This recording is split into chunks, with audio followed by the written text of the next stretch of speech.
This week on The Leak, democracy activists are angry that Australia's ambassador has been seen drinking champagne with the Cambodian government, saying you don't drink champagne with dictators. Exactly. Everyone knows you drink a cocktail of vodka, orange juice and the tears of political prisoners. Tony Abbott says he'll stay in politics for as long as humanly possible. However, given all he needs for sustenance is live crickets and a heat lamp, that could be some time.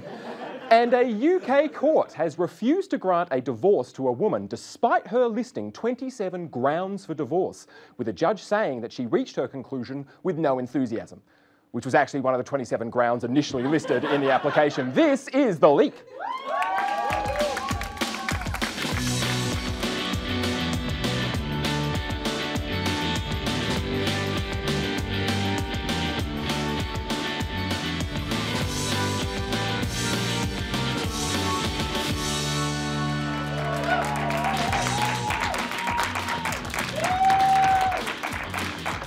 Thank you. Welcome to The Leak. I am Pat McCaffrie, and for a change, this episode, we are live. Although, to be honest, I barely am. I don't know if you can tell, I'm quite sick. If there's a doctor here, we'll speak afterwards.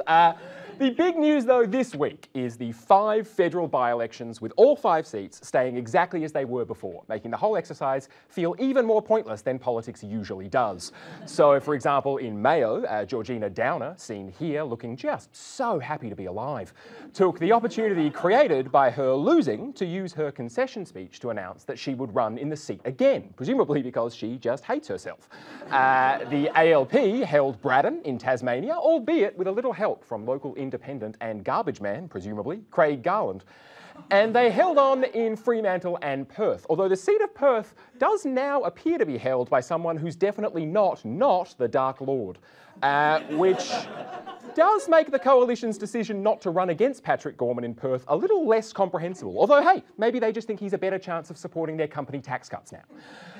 But one of the biggest stories of the night was the ALP's Susan Lamb, who is, tragically for her, still in Longman, and who was re-elected with a swing of more than 3%. It's almost as if her opponents were surrounded by some kind of controversy, you know, like the LNP's Big Trev, who will now have to return to his natural home in Nambour, taking bites out of the big pineapple, who courted controversy by claiming a military medal he hadn't actually earned. And then there was One Nation candidate, Matthew Stephen, who tried to sell his tiling company to a definitely not made-up Irishman, Stephen O'Donovan, to avoid having to pay a $13,000 court-ordered damages bill. It's like if Stephen had gone to a fancy restaurant, ate the meal, then kicked over the fish tank, retiled the kitchen in a subpar fashion, and sold his bill to an Irishman whose only claim to existence is a Facebook page with about as much social media presence as a badger. And Hanson herself wasn't actually in Longman for the by-election, as she was on a long-planned cruise through Europe, which was either a pilot for another series of SBS's Go Back to Where You Came From, or just her attempt to find Irishman Stephen O'Donovan for herself. But for more on the implications to be drawn from the by-elections, we turn now to resident news goth, Rose Bishop. Devastating scenes in the Canberra Press Gallery, Pat. Really? It actually looks pretty festive behind you, I'd have said. That's right. The mood here is funereal as the Press Gallery mourns a by-election where no seats changed hands whatsoever. Crisis teams are currently tending to shell-shock journalists as absolutely no change at all occurred on election night. Sorry, Rose, I must say I'm not quite following you there. Pat, do you have any idea how tedious the 24-hour news cycle is for a political correspondent? Day after day of mind-numbing policy doorstops, politicians reading scripted talking points with all the conviction of Keanu Reeves on Valium, idiotic statements from thirsty backbenchers. It's just... but Rose, I don't think that's... Pat, I'll tell you when you can speak. Do you have any idea how rare it is that something actually happens in politics? Sure, occasionally you get a Nazi here or there, but by and large, it's all passing legislation and backbiting. There's no drama. Elections are for us, Pat. Elections are what make this job worthwhile. They're meant to clear out the dead wood and give us some shiny new toys to play with, but no, the voters had to go and be a bunch of joyless bastards. But Rose, isn't that just democracy? I mean, people made up their minds and voted for who they wanted to vote for. Jesus, Pat, this isn't The Voice, this is real life. I'm a political reporter, okay? So yeah, I'm a messy bitch who's addicted to drama.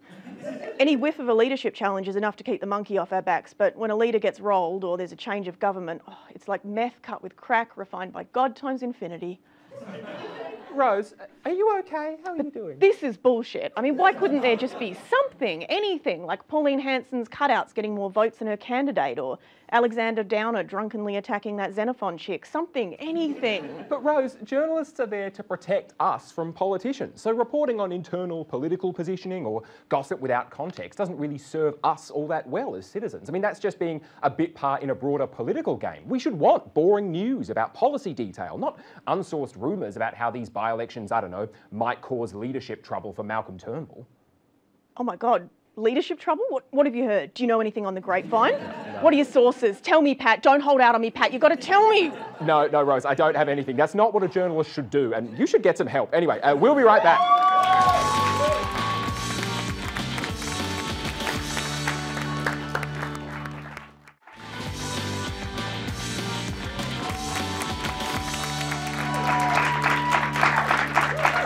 Welcome back to The Leak. Well, taxes. We all pay them in one way or another, but some of us pay more than others. Rich people. Aurelia Sinclair, everybody. Aurelia Sinclair, Thanks, Pat. Did you say women? Because I was about to actually launch into something, you know, about the unfair tax burden placed on wealthy Australians, leading to some rousing endorsement of the Liberal Party's new tax reforms. No. Today we'll be talking about the 12 million women affected by unfair taxes in this country. Oh, I must have missed that new woman tax being proposed in the budget. It's called the pink tax, Pat. There's an average markup of 15% on razors, deodorant, soap, earplugs, and even stool softener marketed to women. That's outrageous. See, I just buy bulk, so, you know, I often get discounts on stool softener anyway. But why is this happening? Because women are often the primary grocery shoppers, marketers appeal to us by designing prettier packaging, which is usually the same packaging, but in pink. Oh, see, that does sound prettier. I mean, concerning. Very. And worse, sanitary items like pads and tampons are also subject to 10% GST. And sometimes the packaging is pink as well, double tax. Meanwhile, Viagra is sold GST-free. India made headlines last week for scrapping taxes on feminine hygiene products, joining Nicaragua, Jamaica, Kenya, Lebanon, and Canada in no longer considering having a period to be a luxury. So then surely Australia's keen to catch up then with these progressive countries. Look, while I salute these countries for removing taxes on tampons, I don't think it will be necessary for Australia to join them. Sorry, are you saying that Australia shouldn't scrap the tampon tax? Correct. Australians have been campaigning for a change to these taxes for years, and nothing has come of it. That's why I changed my approach. Why make things easier for women when you could simply make things harder for men? I suggest a new tax for men. It's a win-win situation. We'll finally pay the same price for earplugs, and there's money in it for those big brands and the government too. So, Aurelia, am I getting this right? Are you suggesting a man tax? Think bigger, Pat. Much bigger. Introducing the big dick energy tax. Hey man, women have been paying more for pink and frilly packaging for years. It's time for a big dick energy tax. Man up and pay your bloody share on deodorant, earplugs, and stool softener. Anything that says chunky, tax. Anything that says extreme, tax. Man size, tax. Energy drinks, tax. And you don't want to eat girl cereal. You want some bloody diamond plate metal designs on your breakfast. And you want some tax. Do you want to pay more for some mad shit? Cough up a Vin Diesel. Tax. Barbecue sauce. Tax. Manchester United merchandise. Tax. Any fucking plastic shit with Deadpool on it. Tax. Tax. Tax. The big dick energy tax. Whip it out and pay up. Thank you, Aurelia, although I'm not sure if that cleared anything up for me. I mean, how does this proposed tax take into account the fact that, you know, I actually can't grow a moustache and prefer women's razors for their ergonomic handles? Yes, it is true that #NotAllMen have big dick energy, but let me ask you this. How many men do you think would reach for the non-big dick energy items in the supermarket aisle? Well, I mean, who's to say? I mean, I certainly would, obviously. Big dick energy tax using toxic masculinity against itself. That actually might work. Aurelia Sinclair, everybody.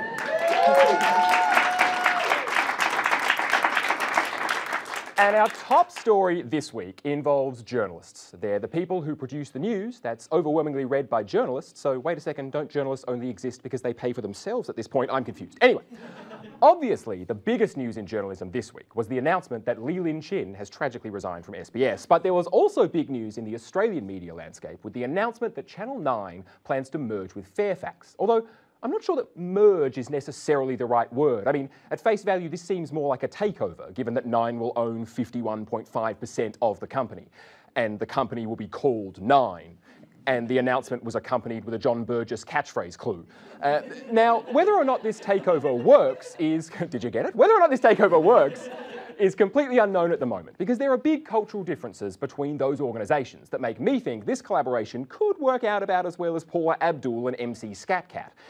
And while there are broader implications, there were immediate concerns about the impact that this deal would have on journalism, which is that thing that movies tell us is important. And look, I could spend time here explaining the parlous position that journalism finds itself in generally, but I think that would be redundant. Suffice it to say, think of Google and Facebook as Gollum, and traditional media as that fish that he's just smashed against a rock and is now eating. Which brings us to Fairfax CEO Greg Hywood. Greg Hywood. That's not right. I said Greg Hywood. No, Greg Hywood. Thank you. Who has presided over a series of cuts which have cost hundreds of journalists their jobs and spawned books with titles like Killing Fairfax and The Rise and Fall of Fairfax and Fairfax If I Did It and I skull-fucked Fairfax into oblivion and all I got was this lousy t-shirt. And Hywood had the job of breaking the news of the proposed deal to Fairfax employees, which isn't an easy job. It's a moment that demands empathy and compassion, and I'm sure Hywood workshopped a number of ways to best explain the news to his nervous staff, who understandably automatically associate Hywood's mere presence with misery and despair, sort of like Alan Rickman in Love Actually, or Alan Rickman in Truly Madly Deeply, or in Harry Potter, or as the voice of Marvin in Hitchhiker's... Really, any time Alan Rickman was on screen. But of all the ways to start his speech to staff, Hywood went with, "I'm here announcing my own redundancy for a change." Tough crowd. Turns out that what people don't go for is a joke about how funny it is that you're losing your job with an estimated $8.2 million payout and a Maserati, and they're losing their jobs with not that. But the particular concern with this takeover is for the journalistic assets at Fairfax, especially as Nine has made it pretty clear that their primary interest is in Fairfax's property listing site Domain and their streaming service Stan, which is of course home to my personal favourite series, My Mum's Hotter Than Me. But this brings us to the key questions. It's a real show. This brings us to the key questions raised by this whole situation, media diversity, as seen here in Channel 10's Pilot Week. And hey, let's not judge this group of largely bland white men for being large, bland white men. Let's judge Channel 10 for putting Rove back on television with nothing other than a plan to air his cover version of Hey Hey It's Saturday. You know, because whenever I'm at an RSL Variety Night fundraiser, all I ever think is, if only I could watch the Community Kazoo Orchestra and the amazing Acro Cats from the comfort of my own home.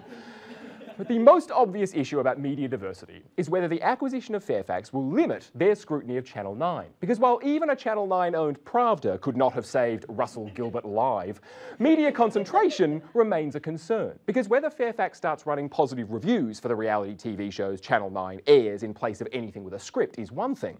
But a media company like Nine has shareholders who might care that they've lost the cricket to Channel 7 and who might also care about Sam Newman's latest sexism scandal. I assume. I mean, we've been on air now for like 10, 12 minutes, so by now he's probably said something like, women can't fish, and if you can't cast a line, can you really cast a vote? I love fishing. I love fishing, and you will too, at Reg's Rigs, Baits and Fishing Factory. I've got no credibility and will sell anything. But joking aside, at a serious level, in the midst of the Me Too movement, people in the entertainment industry have never been under more pressure to be accountable for their actions. And in that environment, a major media company, Fairfax, which broke the allegations against former Nine personality Don Burke, has just been bought by the company that employed Don Burke. And while reporting on Nine is one concern, Nine's seeming indifference to Fairfax's serious investigative journalism raises the possibility that Fairfax newspapers will not continue to exist, at least in the same way they do now. And that goes to media diversity and concentration, because numerous studies have found Australia has one of the most concentrated media markets in the world. And the only reason this takeover was possible is because the Turnbull government removed legislative restrictions like the 2 out of 3 rule, which prevented newspapers and TV stations merging, because, as a wise man once said, there ain't no way I'm ever going to love you. Now don't be sad, because 2 out of 3 ain't bad. And when meatloaf makes a little more sense than your elected leader, you know you have a problem. Because I don't know whether journalism will survive in this country, although I suspect it will in some form or another. And sure, maybe that means fewer newspapers and more online sources. And yes, that would mean every serious article got accompanied by a quiz on which Minogue sister I am and updates on which flavour of Dorito matches my star sign. Heads up, I'm a Danny Capricorn chip. But when a serious journalism company gets swallowed by an entertainment company, we should all be worried, because news and entertainment don't often mix that well. I mean, unless, of course, you're Li Lin Chen. God, I miss her already. We'll be right back.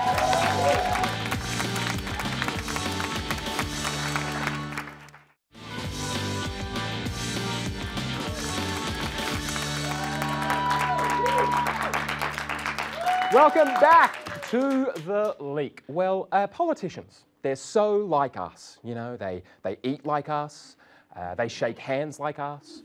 Did I mention they eat like us? They even rap, dab and high five like us.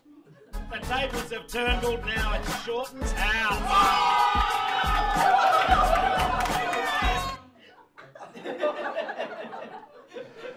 Sick rhymes, bro.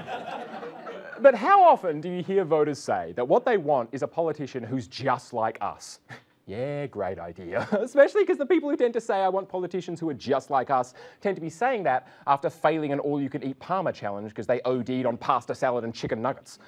And while I'll get back to Parmas, here's the thing. I don't want a politician who is just like us. You know why? Because people who are just like us are shit people. They don't read books, they hate the theatre, and they love Coldplay probably. And I don't really need politicians to relate to me, in the same way that I don't need my doctor to get that R.E.M's best album was New Adventures in Hi-Fi, because my doctor's opinion on Mike Mills's vocal harmonies doesn't affect their capacity to treat my private medical issues.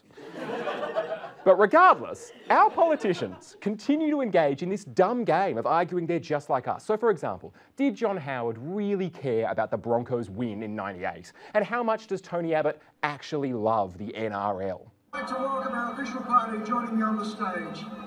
The Prime Minister of Australia, the Honourable Tony Abbott, John Grant.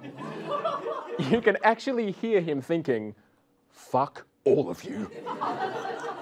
Or take Paul Keating, famously loved Marla, clocks and Armani suits. So when he pretended to care about Collingwood, no one bought it. And this is my point. Australians don't love authentic Aussie blokes because they're Aussie blokes. They love them because they're authentic. So the reason we love Bob Hawke is not because he does a great job at pretending to be an Aussie bloke, it's because he really is one.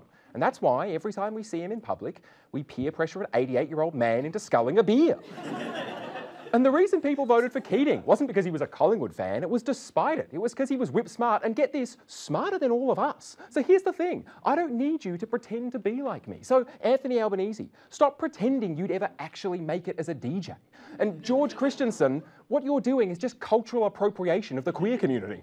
And Daniel Andrews, you can take your jokey ha-ha aren't I just like you press release about the Palmer versus Palmy debate back to the local pub that you definitely don't go to and sit on a black coffee and a productivity report on infrastructure projects or employment policies because that's your job. And trying to sound authentic doesn't work when you have to try. It's sort of like dancing, right? Either you can or you can't. And I'm pretty sure that most of our politicians can't.